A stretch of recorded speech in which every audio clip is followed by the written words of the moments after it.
If you want your visitors to subscribe to your website, you can easily add in a subscribe section. And to do that, you simply click on add section right over here. And then from the left side, what you can do is you can bring in a subscribe button. So I'm just going to go around onto the left side right over here.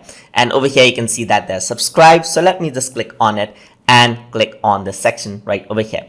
So once I click on add to section over here, what happens is that you got the subscribe button right over here, just like this. So there's not much to it. Yeah, so users can type in their email address and just subscribe to the website so they can get updates regarding your blogs and your posts right over there.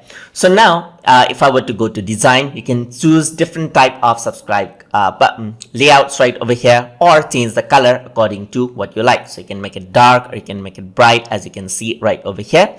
And then let me just go to design over here. There's different subscribe options right over here. For example, you can go for more of this look and so forth right over here, like name and submit button right over there, just like that, or something like this.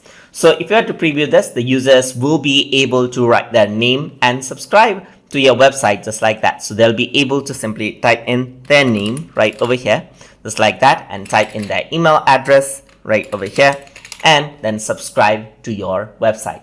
It's that easy. So that's how you work with subscribe section inside of Wix API. So hope you guys learned something as always. And as always, please like, comment, share, and subscribe.